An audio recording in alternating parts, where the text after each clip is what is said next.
Hello friends, welcome to Superfast Physics Academy. Superfast Physics Academy में आपका स्वागत है। दोस्तों, आज इस वीडियो के माध्यम से जानते हैं कि जो अपवर्तन है यानी अपवर्तन में सापेक्ष व निरपेक्ष अपवर्तनांक क्या है। दोस्तों, जो अपवर्तन चैप्टर है यानी जो अपवर्तन चैप्टर है उसमें सापेक्ष व निरपेक्ष अपवर्तनांक क्या है, तो दोस्तों जानते हैं। दोस्तों, हमने बताया था कि किसी एक माध्यम से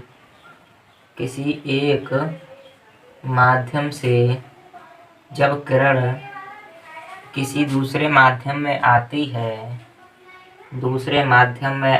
है तो वह अब लंब की ओर झुक जाती है, जबकि वह माध्यम सघन होना चाहिए।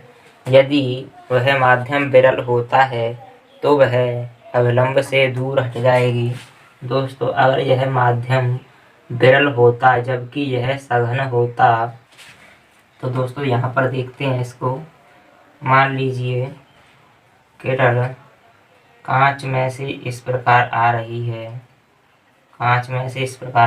है, तो यह किरण अभिलंब से दूर हट जाएगी। यह माध्यम विरल है जबकि यह सघन है। दोस्तों, सापेक्ष व निरपेक्ष अपवर्तनांक क्या होता है, इसमें जानते हैं। दोस्तों, यह आपतन कोण होता है तथा यह अपवर्तन कोण होता है। और दोस्तों, हम जानते हैं कि जो स्नेल का नियम होता है n बराबर sine i upon sine r, इसका अर्थ है सघन माध्यम के सापेक्ष विरल का अपवर्तनांक यानी कांच के सापेक्ष वायु का अपवर्तनांक। दोस्तों, अगर इसको निकालें तो यहाँ पर I होगा तथा यहाँ पर R होगा। और दोस्तों, इसको हम लिखेंगे n बराबर sine i upon sine r. दोस्तों, इस सूत्र का अर्थ है कि जो विरल माध्यम है उसके सापेक्ष सघन का अपवर्तनांक। यानी दोस्तों, आपको इस आई में कन्फ्यूजन होगा कि यहाँ पर भी आई है और यहाँ पर भी आई है। दोस्तों, इस स्ट्रक्चर में किरण विरल से सघन माध्यम की ओर जा रही है, जबकि इस स्ट्रक्चर में जो किरण है वो सघन से विरल में जा रही है।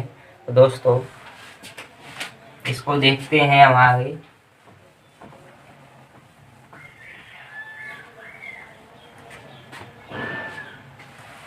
दोस्तों, सूत्र होता है sine i upon sine are.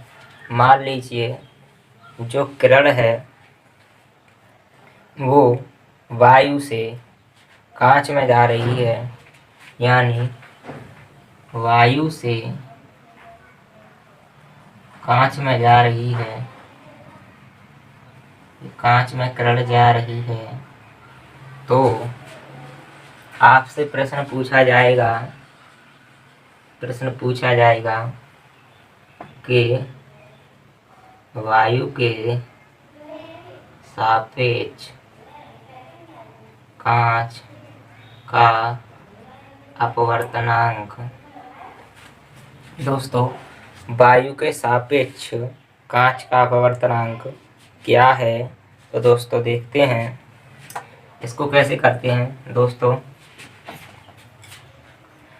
जिसका अपवर्तनांक पूछा गया है उसको ऊपर लिखते हैं तथा जिसके सापेक्ष पूछा गया है उसको नीचे लिखते हैं। यानी Na कांच का अपवर्तनांक यानी ग्लास का अपवर्तनांक, जबकि Na एयर का अपवर्तनांक। दोस्तों इसे अपवर्तनांक कहते हैं। यह एक सूत्र है। इस सूत्र के माध्यम से यह ज्ञात किया जा सकता है कि जो अगर दो माध्यम दिए हों और उनमें से किसी एक के सापेक्ष दूसरे का अपवर्तनांक पूछा गया है तथा जिसका अपवर्तनांक पूछा जाता है उसको अंश में तथा जिसके सापेक्ष पूछा जाता है उसको हर में लिखते हैं। दोस्तों अगर यहीं पर पूछा जाता कि वायु का सापेक्ष कांच के यानी वायु का अपवर्तनांक कांच के सापेक्ष, दोस्तों इन दोनों समीकरणों में सिर्फ यही मालूम होता है कि इस समीकरण में जो किरण है वो वायु से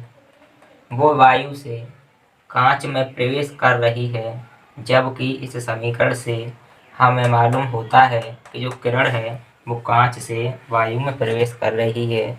यानी पहले समीकरण में बताया गया है कि जो किरण है वो विरल माध्यम से सघन माध्यम में प्रवेश कर रही है, तथा दूसरे का अर्थ है जो किरण है वो किसके सापेक्ष चल रही है, यानी सघन माध्यम से विरल माध्यम की ओर जा रही है। दोस्तों अगर इन दोनों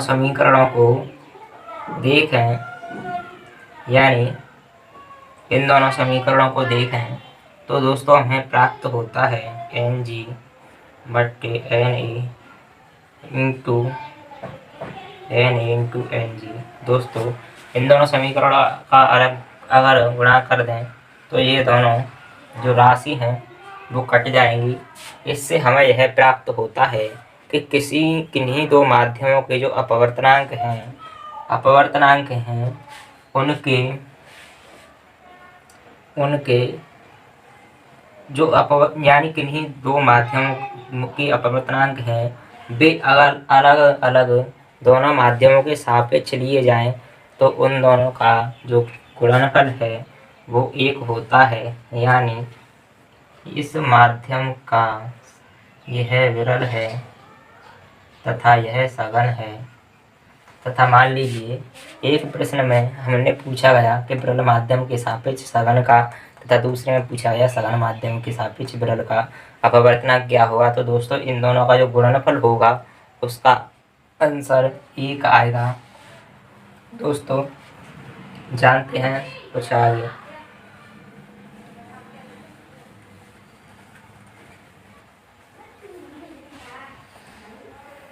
दोस्तों ये कुछ महत्वपूर्ण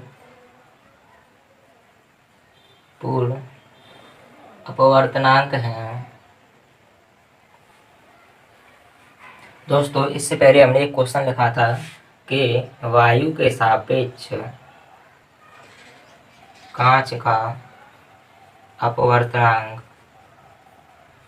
तो दोस्तों जानते हैं कि वायु का अपवर्तनांक होता है अपवर्तनांक जो होता है वो दोस्तों 1 होता है वायु का, और जो कांच का अपवर्तनांक होता है वो 3.2 होता है, जिसे हम 1.5 लिख सकते हैं। दोस्तों आपसे अगर पूछा गया है कि वायु के सापेक्ष कांच का अपवर्तनांक, तो दोस्तों ये जो राशि है वो 3/2 लिखेंगे, जबकि जिसमें भट्टे में वायु का अपवर्तनांक होगा यानी 3.2/8 बराबर n। इस समीकरण का अर्थ है कि कांच का अपवर्तनांक, ये कांच का अपवर्तनांक है, वायु के सापेक्ष, तो दोस्तों इसका मैं भाग दें तो n बराबर 3.2 आंसर आएगा। दोस्तों जानते हैं कुछ महत्वपूर्ण अपवर्तनांकों को। दोस्तों नंबर फर्स्ट है कांच का अपवर्तनांक होता है 3.2। दोस्तों इसको आप 1.5 लिख सकते हैं। दूसरा है जल का होता है 1.33 तथा तीसरा है वायु का, इसका होता है 1। दोस्तों ये 3 अपवर्तनांक हैं जिसमें लिखा है कांच का अपवर्तनांक होता है 1.5, जबकि जल का 1.33 तथा वायु का अपवर्तनांक 1 होता है। और दोस्तों नंबर 4 है बर्फ का, इसका होता है 1.31 तथा 5वां है, यानी जब कोई प्रकाश किरण वायु से बर्फ में जाएगी तो अगर उन दोनों को सापेक्ष बर्फ का अपवर्तनांक निकालें तो उसका आंसर 1.31 आएगा। तथा दोस्तों एल्कोहल यानी जो दारू है उसका होता है दारू का अपवर्तनांक होता है 1.36। तथा दोस्तों नंबर 6 है हीरे का अपवर्तनांक, ये होता है 2.4। दोस्तों हीरे का अपवर्तनांक सबसे ज़्यादा होता है, यानी हीरे का अपवर्तनांक सबसे ज़्यादा होता है। तो दोस्तों जानते हैं आगे। अब देखते हैं इन सवालों के आधार पर। दोस्तों आपसे सवाल पूछा गया है कांच के सापेक्ष जल का अपवर्तनांक। दोस्तों पूछा है कांच के सापेक्ष जल का। दोस्तों इस वर्ड को पकड़कर आगे वाले वर्ड को देखें तो ये हमें ज्ञात हुआ क्या पूछा है उसी को लिख लें, यानी NaW। इसका अर्थ है वाटर, यानी जल का अपवर्तनांक कांच के सापेक्ष Ng। जल का अपवर्तनांक कितना है 1.33 तथा कांच का अपवर्तनांक है 1.5, या इसको लिखें 3 × 2। दोस्तों यहाँ 2 आएगा, 2 से ऊपर लगाया। इनको दोस्तों सॉल्व करके जो आंसर आएगा वो आएगा कांच के सापेक्ष जल का अपवर्तनांक। इसका अर्थ यह है कि किरण कांच से किस में जा रही है, जल में जा रही है। दोस्तों यह अपवर्तनांक बहुत महत्वपूर्ण है, इनको आप याद कर लें।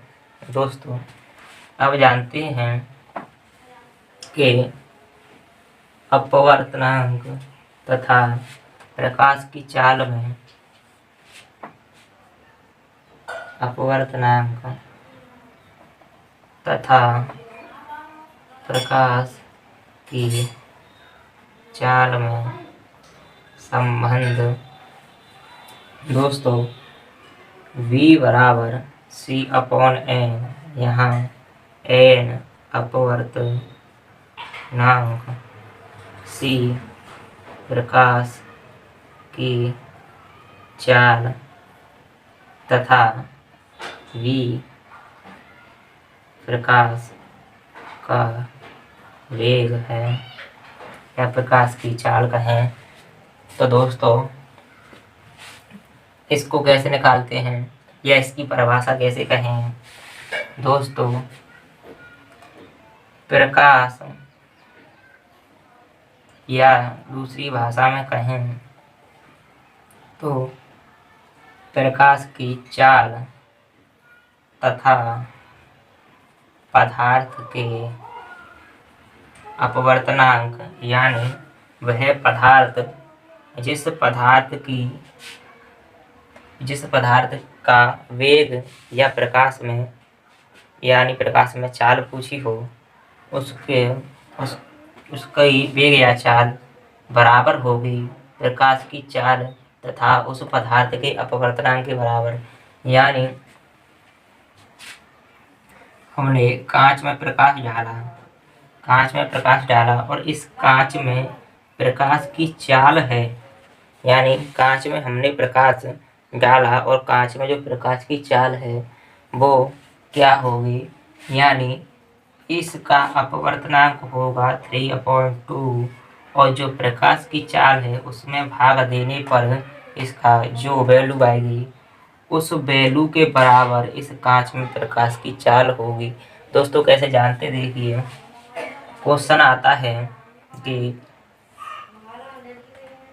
यदि कांच का अपवर्तनांक 3/2 है तो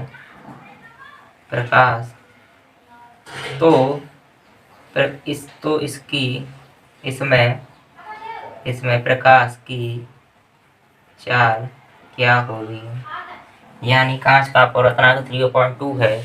दोस्तों जरूरी नहीं है प्रश्न में 3/2 आए, लेकिन वायु के लिए ये 3/2 फिक्स होता है। तो दोस्तों यहाँ पर देखते हैं कि यदि कांच का अपवर्तनांक 3/2 है तो इसमें प्रकाश की चाल क्या होगी। तो दोस्तों हमने पढ़ा है V बराबर C/N, तो V बराबर C की वैल्यू होती है 3 × 10⁸ मीटर पर सेकंड। दोस्तों अपवर्तनांक का कोई मात्रक नहीं होता, इसलिए इस प्रकार से 3/2 लिखेंगे। यहाँ से 2 ऊपर आएगा 3 × 2 × 10⁸ और यहाँ 3 से 3 गया, वैल्यू है 2 × 2 × 8 मीटर पर सेकंड। यानी जो प्रकाश की चाल होगी वो कांच में 2 × 10⁸ मीटर पर सेकंड होगी। तो दोस्तों इस समीकरण की सहायता से आप ज्ञात कर सकते हैं कि प्रत्येक वस्तु में प्रकाश की चाल क्या होती है, जबकि वह वस्तु अपारदर्शी हो तथा आपको ज्ञात हो कि जो प्रकाश का यानी जो उस पदार्थ का आपसे प्रकाश की चाल पूछी है उसका अपवर्तनांक कितना है। मान लीजिए हीरे का अपवर्तनांक 2.4 है, तो दोस्तों जितना अधिक अपवर्तनांक होगा उतनी ही उस पदार्थ में प्रकाश की चाल होगी। दोस्तों कैसे जानते हैं कि 3 × 10⁸ प्रकाश की चाल होती है तथा अपवर्तनांक 2.4। दोस्तों यह C का मान है तथा यह N है, सूत्र यही है। देखते हैं, यहाँ से पॉइंट उठाया, ऊपर एक 0 बढ़ा। दोस्तों 3 से कटा 8 बार 10/8 × 10⁸। दोस्तों ये 5 बार गया और ये गया 4 बार। दोस्तों अगर इसमें इसका भाग दें तो 4 × 4 बचा 1, और दोस्तों अगर 0 लगा दें तो बचा 2। 1.25 × 10⁸ मीटर पर सेकंड प्रकाश की चाल होगी हीरे में। दोस्तों यह निश्चित है क्योंकि ये एक फिक्स वायु के सापेक्ष अपवर्तनांक है। दोस्तों वीडियो अच्छी लगी हो लाइक करें, शेयर करें, चैनल को सब्सक्राइब करें। Thank you.